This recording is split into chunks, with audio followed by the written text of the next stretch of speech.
ถามว่าเราทำผิดแล้วเราหยุดไม่ทำต่อคือหยุดทำชั่วนั่นคือทำดีได้แหละไม่ต้องไปก่อการอะไรอีกหรอกแค่หยุดทำชั่วนั่นคือจบแล้วแหละจบในการกระทำแต่เราต้องประพฤติต่ออยู่ถ้าอยากเกิดก็ต้องฝึกหัดขัดเกลาแล้วถ้าอยากเกิดมาตุยเล่นก็ตามอัธยาศัยของทุกคน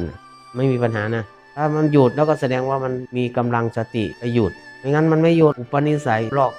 การสร้างเหตุใดๆทั้งสิ้นนี่คือมันต้องอาศัยอุปนิสัยถ้ามันหยุดทำชั่วก็แสดงว่ามันเลิกมันลดมันละมันหยุดแสดงว่ากำลังสติอินทรีย์แก่กล้าปัญญาเห็นทันมันหยุดได้เห็นว่ามันชั่วเห็นว่ามันไม่สมควรเห็นมันไม่ดีมันก็หยุดถ้าไม่มีกำลังของสติจริงๆนี่คือจะหยุดมันไม่ทันหรอกถลำแน่นอนมันเราลื่น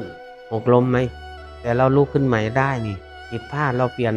นโยบายตัวเองได้นี่เปลี่ยนโปรแกรมตัวเองได้อยู่ยังไงล่ะคนเดินไปลื่นล้มไหมล้มนะไม่มีใครเบรกกระทันหันได้ดอกในขณะมันลื่นทรงตัวไม่ทันจริงๆแต่คนที่ทรงตัวทันแสดงว่าสติมันเสถียรเห็นไหมบางคนนี่ลื่นไปนี่มันจะเบรกยึกมันทันกำลังมันโอเคกำลังสติ